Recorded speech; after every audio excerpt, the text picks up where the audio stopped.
खूब भजन करते थे, खूब साधना करते थे, नाम जप करते थे, कथा सुनते थे, लेकिन वो ब्याह नहीं कर रहे थे। क्यों? उनकी इच्छा थी कि जैसा मैं भजन करता हूं, जैसी मेरी भक्ति है, जैसा मेरा भाव ठाकुर जी के प्रति है, ऐसी कन्या मिले तो मैं ब्याह करूंगा, नहीं तो जीवन भर ऐसे ही रहूंगा। तभी उनके किसी रिश्तेदार ने आकर के बताया, बोले तेरे लायक कन्या मिल गई मुझको। तो हरपाल जी बोले क्या क्या गुण है उस कन्या का? बोले उस कन्या ने शर्त रखी है, मैं उसी से ब्याह करूंगी जो रोज 1000 संतों को प्रसाद पवाता हो। हरपाल जी बोले अब तो मुहूर्त भी नहीं निकलवाना, कल ही ब्याह करवा दो मेरा।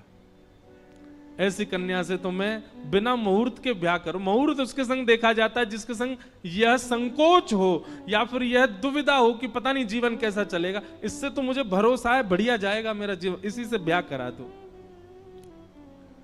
कन्या ने शर्त रखी, हरपाल जी हम आपसे ब्याह तो कर रहे हैं पर हमारी शर्त मंजूर है ना, रोज 1000 संतों को प्रसाद पवाना पड़ेगा। बोला मैं निश्चित करूंगा, आप ब्याह कर लो। और ब्याह हो गया। हरपाल जी रोज 1000 महात्माओं को प्रसाद पवाते। प्रसाद पवाने का संकल्प लिया तो जितने आए सबको बैठाने की जिम्मेवारी उसकी। तो हरपाल जी ने नियम ले लिया, रोज 1000 महात्माओं को भोजन कराते। अब 1000 की जगह कभी कभी 1200 भी हो जाते, 1300 भी हो जाते, 1500 भी हो जाते। लेकिन हरपाल जी करते कुछ नहीं थे, कमाई का कोई जरिया नहीं था, केवल दादा परदादाओं की पुश्त से जो उनके पुश्तैनी धन था उसी को ही खर्च करते जा रहे थे। 1 साल तक बढ़िया चला, 1.5 साल बढ़िया चला, लेकिन 1.5 साल बाद धीरे धीरे धन खत्म होने लगा। जैसे ही धन खत्म होने लगा हरपाल जी बड़ी चिंता में आ गए, क्या करें।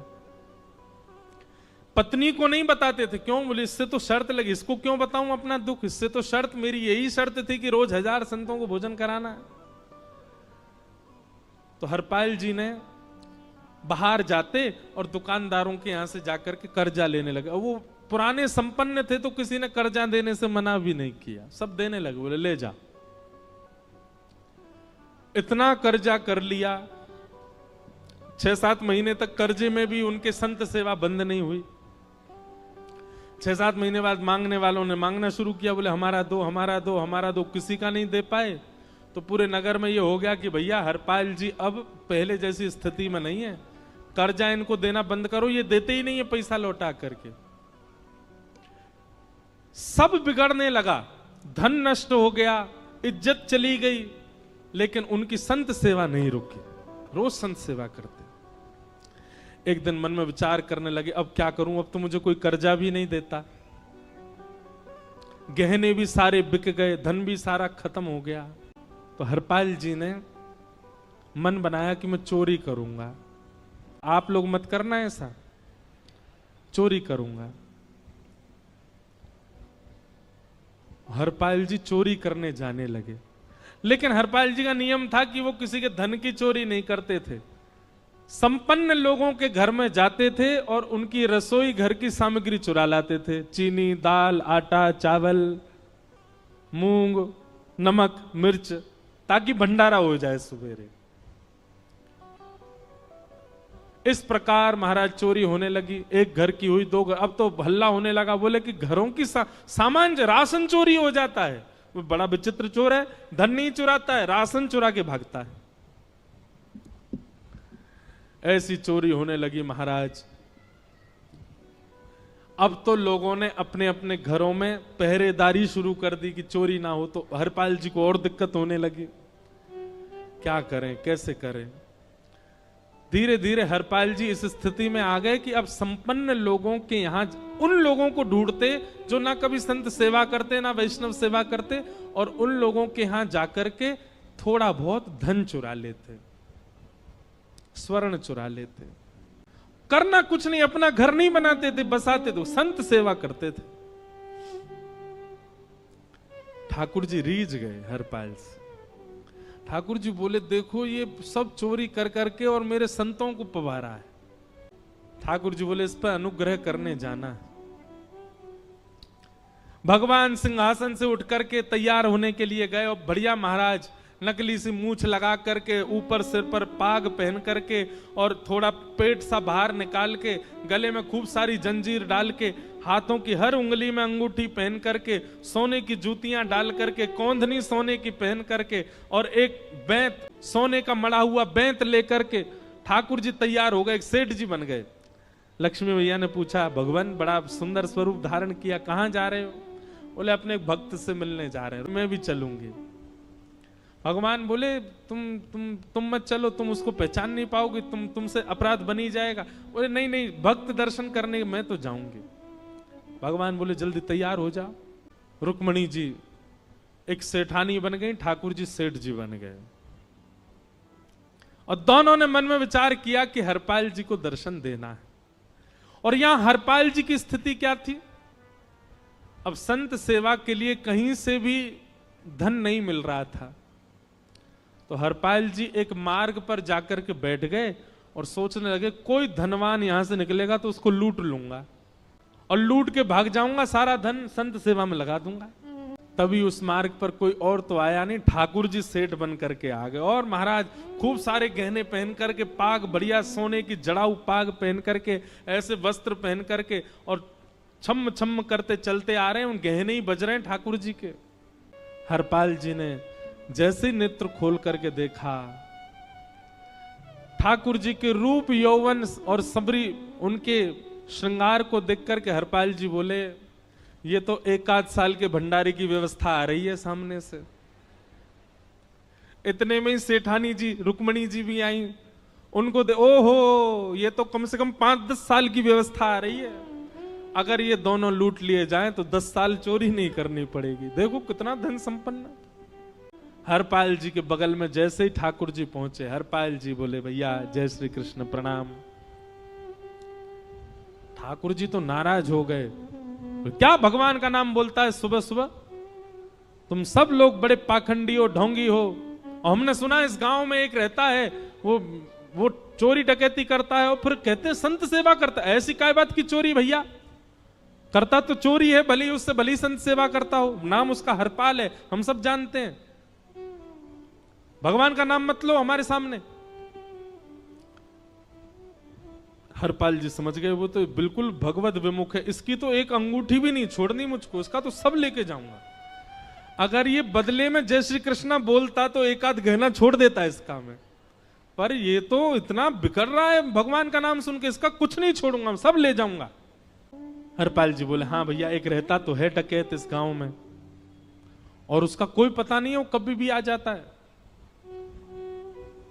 लेकिन एक मार्ग जंगल में होकर के है, उसमें गांव में नहीं जाना पड़ता, जंगल से गुप्त चुप निकल करके पूरे गांव पार हो जाएंगे, आप शहर पहुंच जाओगे। उसका रास्ता मुझे ही पता है। सेठ जी बोले, तो तुम हमको पार करवा दो।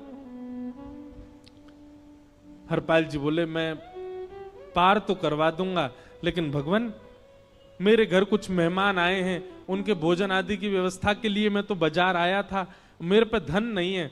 आप यदि मुझको कुछ दे देंगे तो मैं घर पर व्यवस्था करके आऊंगा, तुरंत आपको लेकर के गांव पार करवा दूंगा। ठाकुर जी ने उसको कुछ सोने की मोहर दे दी, बोले लो तुम अपने घर की व्यवस्था कर आओ। हरपाल जी ने सामग्री खरीदी, घर पर पहले व्यवस्था करके आए।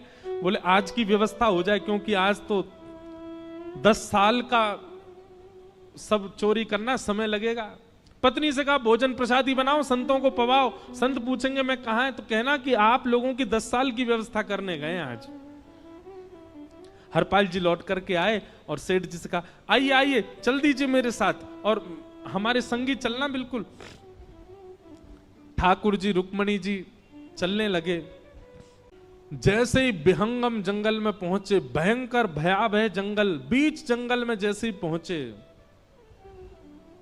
हरपाल ने पीछे मुड़ करके देखा, दोनों चले आ रहे हैं। तुरंत महाराज वो तो अपने रूप में आ गया, शेर की तरह गर्जना करने लगा, अपनी लाठी धर दी सामने और अपने सिर का स्वाफा निकाल करके सामने बिछा दिया। भगवान जो सेठ जी के रूप में आया, भगवान बोले, भैया ये क्या कर रहे हो? बोले मैं ही हरपाल हूं। सारे सामग्री निकालो, डाल दो यहां पे, एक चीज भी मत छोड़ना, नहीं तो तुम जानते नहीं हो तुम्हारा क्या करूंगा। ठाकुर जी तो थर थर कांपने लगे। रुक्मणी जी बोली देखो कैसा नाटक कर रहे हैं, रावण के आगे नहीं डरे थे, कुंभकर्ण के आगे नहीं डरे, हिरण्यकश्यप के आगे नहीं डरे, और वो हरपाल के आगे ऐसे कांप रहे हैं। भगवान तो मन की सब समझ जाते हैं, कौन ही मारने, वो तुम भी कांपो क्यों? बोले भक्त है भैया, इसने हमारे लिए सब गवा दिया, हमारे वैष्णव संतों के लिए सब लुटा दिया, इसके आगे भयभीत होने में कोई लज्जा नहीं। लक्ष्मी नारायण दोनों कांप रहे हैं और हरपाल कह रहा सब निकालो, ए सेठानी जी कान के कुंडल उतारो। कान कुंडल उतार दिए, नाक की नथनी उतार दी, सब उतार उतार के धर दिए, हाथों के सब कड़ूला आदि भी धर दिए।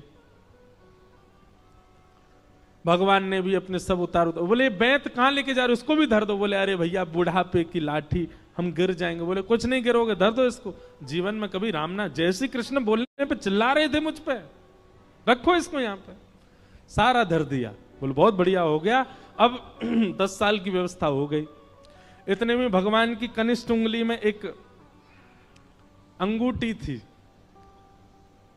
हरपाल बोला ये कहां बचा के ले जा रहे हो, उसको दो। बोले अरे भैया ये तो बहुत बचपन की हमारी अंगूठी है और ये आज तक हमारी निकली ही नहीं है और ये निकल ही नहीं पाएगी, इसको बाहर हम निकाल ही नहीं सकते, इसको तो रहने दो हमारे पास। बोले तुम क्या जानो, इस अंगूठी से कम 1 हफ्ता संत भोजन होगा और तुम पे तो दया करनी नहीं है। चिल्लाए थे मुझ पे जय श्री कृष्ण बोलने पर, निकालो इसको। भगवान खूब प्रयास करें, वो नहीं निकले तो हरपाल जी ने उंगली पकड़ी, बोले इसको काट देता हूं मैं, तुम्हारे पास उंगली रहने का कोई काम नहीं है, तुम उंगली से करते ही क्या हो। और महाराज जैसे ही उंगली पकड़ करके काटने का मन किया, वो काटने ही वाले थे, इतने में ही द्वारिकाधीश भगवान शंख चक्र गदा पद्म धारण करके प्रकट हो गए सामने। रुक्मणी जी महालक्ष्मी के रूप में प्रकट हो गई। बोले नाथ, हम साक्षात द्वारिकाधीश, ये साक्षात रुक्मणी तुम्हारी भक्ति से प्रसन्न होकर तुमको दर्शन देने आए हैं। हरपाल जी घुटने के बल बैठ गए, रोने लगे, सर रख दिया चरणों में, पटकने लगे। बोले नाथ, मैंने अपने नाथ को लूटा, आज मैंने अपने स्वामी के साथ डकैती कर रहा था, मैं अपने स्वामी की उंगली काटने पर मजबूर हो गया था, इसका मतलब तो मैं पापी हूं। मेरा पाप इतना प्रचंड हो गया कि मैं आपके रूप को नहीं पहचान पाया। भगवान ने हृदय से लगा, नहीं हरपाल, तुमने कभी अपने लिए प्रयोग थोड़ी किया, तुम्हारी पत्नी भूखे सो जाते हो लेकिन संतों को भूखा नहीं जाने देते। ठीक है, उसके लिए भले ही तुमने वह गलत मार्ग अपनाया जो नहीं अपनाना चाहिए था, परंतु उसमें उद्देश्य कोई और तो नहीं था, मेरे जनों की सेवा ही तो थी, मेरे वैष्णवों की सेवा। और देखो हरपाल, एक मेरी बात सुनो, आज तुम्हारे मन में ग्लानि होती है कि तुमने दूसरों का धन हड़प करके और उससे संत भोजन कराया। वास्तव में इसका विधान शास्त्रों में यह बताया गया, जिसके धन से भोजन बना और संतों ने पाया, परोसा भले ही किसी ने भी हो, कार्यक्रम भले ही किसी ने भी कराया हो, पर धन जिसका लगता है पुण्य उसी को मिलता है।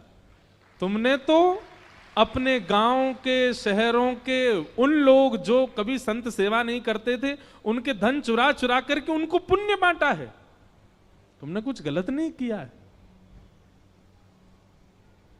हां, अपने प्रयोग में यदि लेते तो पाप हो जाता, लेकिन तुमने तो एक रत्ती भी अपने प्रयोग में नहीं ली, सब संतों में लगा दी और जितने लोगों का धन चुराया उन सबको पुण्य प्रदान कर दिया। हम तुमसे बड़े प्रसन्न हैं। हरपाल जी चरणों से लिपट गए, बोले नाथ आप बड़े कृपालु, बड़े दयालु। भगवान बोले अब हमने दर्शन दे दिया, अब हम जाएं।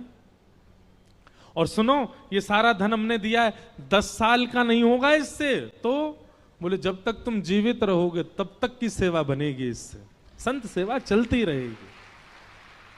ये सारा धन आभूषण हम लेकर के इसीलिए आए थे ताकि तुमको अब कभी किसी से मांगना ना पड़े, किसी से हड़पना ना पड़े। भगवान जाने लगे तो हरपाल जी चरणों में गिर गए, बोले नाथ आज मैं आपके दर्शन कर पाया, मैं संत सेवा कर पाया, इसमें सबसे बड़ा योगदान मेरी पत्नी का है। उसने नियम नहीं बनाया होता तो शायद मैं कभी ऐसा नहीं करता। आप उसको दर्शन दिए बिना जाएंगे, मैं उसको क्या बताऊंगा? मैं उससे जाके कह भी नहीं पाऊंगा कि आप मुझे मिले, और उसकी वजह से आप मुझे मिले, वो कृपा कर उसको दर्शन दे दीजिए।